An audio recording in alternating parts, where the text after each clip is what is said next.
Նախ պարոն Ծառուկյանի հետ կապված ընդդիմադիր ուժերը հայտարարություն արել են եւ հանրապետական կուսակցությունը միացել է այդ հայտարարությանը եւ դա մենք որակել ենք որպես քաղաքական հաշվեհարդար, քաղաքական ռեպրեսիա պարոն Ծառուկյանի նկատմամբ։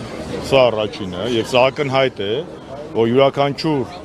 բանականություն ունեցող քաղաքականության հետ որևէ աղերս ունեցող մարդու համար ակնհայտ է, որ կոնկրետ Բարգավաճ Հայաստան կուսակցության ղեկավարի նկատմամբ տեղի ունեցածը դա ոչ այլ ինչ է, քան քաղաքական ռեպրեսիա եւ հաշվեհարդար։ Սա ակնհայտ է։ Երկրորդը, որի մասին ուզում եմ խոսել,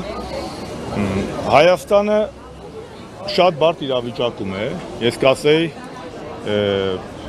ջրբաժանի առաջ է, եւ ով որ չի գիտակցում, ուզում եմ ասել, որ Հայաստանը կանգնած է պետականության այն վերջին աստիճանի վրա, պետականության կորուստի։ Ինչու, տեսեք, Ադրբեջանը այս տարիներ շարունակ Հայաստանի իշխանություններին պահանջներ է ներկայացնում։ Հայաստանի իշխանությունները կատարում են։ Ադրբեջանի պահանջները ավելի են շատանում։ Հիմա տեսեք,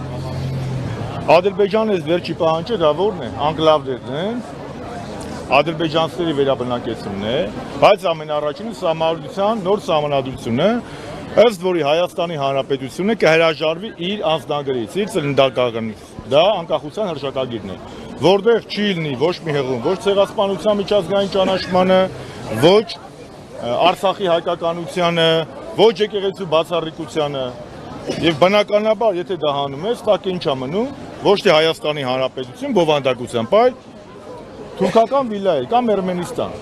Հիմա բոլոր այն ուժերը, բոլոր այն քաղաքական գործիչները, բոլոր այն քաղաքական առաջնորդները, ովքեր իրականացնում են ազգային պետության պաշտպանման քաղաքականություն եւ դեմ են Ալիևի կողմից հնչեցված եւ սրանց կողմից իրականացվող քայլերին, շինց ու գործերով բռնադատվում են։ Ես այս իշխանությանը որակել եմ որպես նեոբոլշևիկյան իշխանություն։ 20 թվականին հետո 1920 թվականին բոլշևիկները եկան իշխանության եւ դատապարտեցին առաջին հանրապետության երևելիներին, բացեք նայեք, Հովհաննես Քաչասունի, Դանիել Բեկ Փիրումյան, Պողոս Բեկ Փիրումյան լիքն են։ Մենակ 1600 սպասը կալանավորվել է։ Այս իշխանություններ բոլշևիկների օրինակով բոլոր այն գործիչներին, ովքեր որ խանգարում են իրենց պլանների իրականացմանը, կալանավորում է, պիտակավորում է։ Պլյուս դրան կա նաև այլ խնդիր։ Ըստ մեր սահմանադրությամբ ու առհասարակ ըստ միջազգային օրենքի սեփականության իրավունքը դա պետք է պաշտպանված լինի։ Առանց դատի, դատաստանը մենք տեսնում ենք օրը ցերեկով ոչ միայն պարոն Ծառուկյանի դեպքում, մարդը դու ընդամենը քաղաքական ուժի մեկի ղեկավարն ես, որը մասնակցում է ընտրություններին, դու հրահանգ ես տալի, ուղիղ եթերում ասում ես սրան եմ բոմբ ծրակելու, սրան եմ ունես եկելու, սրան եմ սխալելու, նրանք խելոք կատարում են։ Ես լուծումը միշտ ասել եմ, ես որ լուծումներ ինքս պատրաստ ունենայի, կգայի կանեի, չէի սպասի։ Իմ միակ պարզապես որպես ղեկավար քաղաքական գործիչ կարող եմ ասել, որ մենք օրինակ հունիսի աչինած անիմաստ ասում, զատկից հետո ներկայացնում ապեր, բայց ամսի 7-ի գիշերը,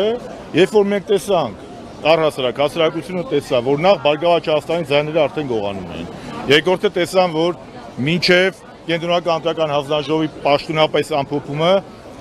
ուժեղ ուժի ղեկավարը, վարչապետը, պաշտոնակատարը հայտարարեց իրեն հաղթող։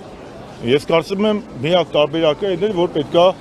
անհնազանդության օրինական փողոցային ակցիաներ անել։ Սա է տարբերակը։ Ես երկարամյա պետական գործիչ եմ եղել։ Հավատացեք, երբ որ նույն Բարգավաճ Հայաստանը, ՀԱԿ-ը, այն ժամանակվա ընդդիմությունը մեր դեմ միտինգ էր անում, այնց չթվա, ես կարող ասես, բաները շատ է վստահ երևում, բայց այնց չի։ Աթոռը տակը շարժում է, երբ որ ընդդիմությունը փողոցները լցնում է։ Հիմա եթե մենք ամբողջ ընդդիմությամբ համախմբվենք ու ակցիաներ անենք, ես չեմ ասում Նիկոլ Փաշինյանը վեշերը վեկալելու է, գնալու է, բայց չի կարելի Նիկոլ Փաշինյանի ռեժիմին թույլ տալ այս կոմֆորտ վիճակում ամեն ինչ անել։ Մանավանդ եւ երրորդ ամենակարևոր բանը զզվելին, դա միջազգային հանրության եւ եվրոպական կառույցների կոչվածի լռությունն է։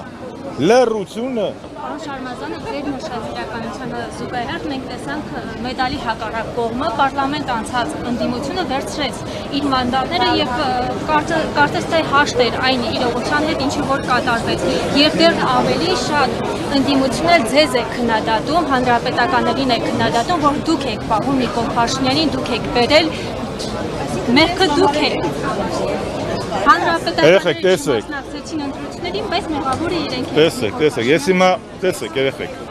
Մենք այդ հարցերի մասին շատ ենք խոսել։ Ես հիմա կարծում եմ դրա վրա իրավունք այդ հիմարությունների վրա կարիք չկա կենտրոնանալու։ Մանդատների վերցնելու։ Իսկ մանդատների վերցնելու գործընթացի վրա ես ասել եմ, կարելի է մանդատ վերցնել ոչինչ չանել, կարելի է մանդատ վերցնել շատ բան անել, կարելի է մանդատ չվերցնել ոչինչ չանել, կարելի է մանդատ չվերցնել շատ բան անել։ Այսինքն մանդատը չի պայքարին խանգարողը, մանդատը պայքարին վնաս չէ, ոնց որ Ջիվանին էր ասում։ Հիմա մենք պետք է հասկանանք, ամեն ինչ ըստ ծրագրի է։ Իմ մոտ դες տպավորությունն է, որ մենք մեկ բոլորս Արգենտինայի հավաքականի մարզիչի օրն ենք ընկել Սկալոնի, որ պլան B չուներ, կարմիր քարտը Էնցո Ֆերնանդեսը ստացավ, պլան B չուներ։ Հիմա դա եմ ասում էլի։ Հիմա մենք պետք է կարողանանք այդտեղ մի բան կա, երեխեք ջան, սա զուտ քաղաքական հարց չի։ Սա մեր պետության խնդիրն է։ Այս իշխանությունը գնում է, սա խնդիրը ոչ Ծառուկյանի ազնա, ոչ իմ ազնա, ոչ եմ մեկի, ոչ եմ մյուսի։ Իհարկե դա շատ կարևոր է։ Բայց ես գաղափարի համար եմ ստեղ։ Որովհետև այն մարդիկ, որոնք որ պաշտպանում են Հայաստանի անկախության հռչակագիրը, նրանք իմ համար հայրենասեր մարդիկ են եւ իմ համար Հայաստանի պետության ջատագովներն են։ Այն մարդիկ, ովքեր որ Հայաստանի անկախության դեմ են գնում եւ անկախության հռչակագրի դեմ են գնում, նրանք տեղ չունեն քաղաքական դաշտում։ Իսկ ինչ պետք է անել, պետք է համախմբվել, պետք է առաջնայինը երկրորդականից տարբերել եւ գնալ ոչ թե պետք է ընդդիմություն դառնալ, այլ պետք է հավաքվել, քննարկել եւ ինչպես Նեշտերինը ասել, ոչ հյուսիսից սպասել, ոչ արևմուտքից, ոչ արևելքից, ոչ էլ հարավից։ Նեշտերինը ասել է, մեր դժբախտությունների պատճառը նախ եւ առաջ մենք ենք, մեր փրկությունը մեր մեջ է։ Դրա համար տարբերակը որն է, պետք է պայքարել, բայց իմաստավորված պայքարել, իմաստավորված։ Մենք էլ այդ կոչ եմ անում մեր հանրությանը, ժողովուրդ ջան, այդ վախի մթնոլորտից դուրս եկեք։ Ու շատ քաղաքական դերակատարների էլ, խոսեք, ամոթ է։ Իսկ բարոյական առումով, ինչ ասեմ, ես տեսել եմ էլի, չնայած ես 18 թիվ եմ տեսել, ոնց եմ մի օրում Սերժ Սարգսյանին ուրացել, Ծառուկյանին էլ կուրանան, ինչ ասեմ։ Ինչի սպասում ենք, որ հրավիրելու էին։ Ամեն դեպքում դա կա։ Ինչի որ հրավիրեն գնալու է։ Իսկ կաթողիկոսին Ավազանի անունով դիմում են։ Չեմ ուզում կրկնեմ, դա հոգևորականի համար քրիստոնեական աշխարհում ամենամեծ վիրավորանքն է։ Եթե աշխարհում մեզ հազար ներողություն, սրբություն հայհոյեն, դա նույն բանն է, ոնց որ կաթողիկոսին կամ որևէ սրբազանի, որևէ հոգևորականի Ավազանի անունով դիմեն։ Առավոտից Նիկո Ավազանի անունով դիմել են, ասել է պետք է եկեք, ես չեմ դուք աղջիկ եք, ես ամաչում եմ ձեր մոտ բաներ խոսամ, ինչ ասես ասել են։ Սաղ դիմը իմ ասում է կաթողիկոսին պետք է հրավիրեն։ ՔՊ-ն իր ծրագրում գրել է, որ կաթողիկոսին պետք է հանի, ու այդ կաթողիկոսին ինքը պետք է հրավիրեն։ ՔՊ-ից ով որ ազգանվեր, հայրենասիրական, պետականամետ բաներ է սպասել, ինքը կամ քաղաքականությունից կիլոմետրով հեռու է, կամ էլ իրականության հետ կապերը խզել է։ Եվ ես կրկնում եմ, ասինքն եթե վեհապարին հրավիրեր ինքը գնալու է։ Կարծում եմ ոչ։ Եթե դու վիրավորում ես, իհարկե մենք քրիստոնեական աշխարհում դու պետք է ներողամիտ լինես, բայց ներողամիտ լինում են նրանց հանդեպ, որ ներողություն է խնդրում։ Եթե մարդը ներողություն չի խնդրում, ասում է լավ եմ արել։ Ու քիչ եմ արել։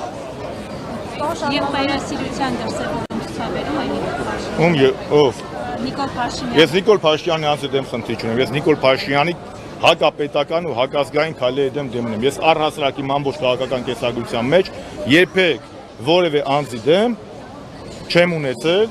որևէ խնդիր։ Ես ունեմ գաղափարական պայքար։ Ես ասել եմ, իմը գաղափարական պայքար է։ Իմ համար, իմ ամբողջ քաղաքական պայքարի հիմքը եղել է Արցախի ինքնորոշման իրավունքը, Արցախի հայկականությունը, ցեղասպանության միջազգային ճանաչումը եւ նաեւ հանրապետական կուսակցության։ Հանրապետական կուսակցությունը դա ծնունդ է անկախության շարժման։ Աշոտ Նավասարսյան, Անդրանիկ Մարկարյան, Ռազմիկ Զոհրաբյան, հետո Սերժ Սարգսյան, Վազգեն Սարգսյան, դա է մեր կենսագրությունը։ Եվ դրանք իմ գաղափարի դեմ են դուրս եկել։ Ես անձի դեմ խնդիր չունեմ, ես երբեք ոչ ընտանիք են մտել, ոչ ազնական են մտել, ինչպես պարոն Ծառուկյանն էր ասում։ Չէ՞ դա մեր կլասի խնդիր չի, դա չի կարելի մարդ մտնի անձնական դաշտ, չեմ ասում ընտանիք։ Խնդիր կա է գաղափարական բանավիճենք։ Այս մարդիկ իմ համար անկախության հռչակագիրը օգոստոսի 23-90 թվականի, ովքեր որ պաշտպանում են անկախության հռչակագրի ջատագով են, անկախ նրանից թե ինչպիսի վերաբերմունք ունեն իմ նկատմամբ, իրանք իմ համար գաղափարական դաշնակիցներ են։ Նրանք ովքեր որ դեմ են անկախության հռչակագրին եւ իրականացնում են Իլհամ Ալիևի պատվերները կամ Էրդողանի կամ Արևմուտքի, բնականաբար գաղափարական հակառակորդներ են։ Բայց նրանց հանդեպ նույնպես ես չունեմ ազնական որևէ դրդապատճառ։ Ես ազնական, ընտանեկան չի կարելի։ Մենք խալխի ընտանիքի վանձ հետ ինչ գործում ենք։ Մեր գաղափարականն է, քաղաքականն է։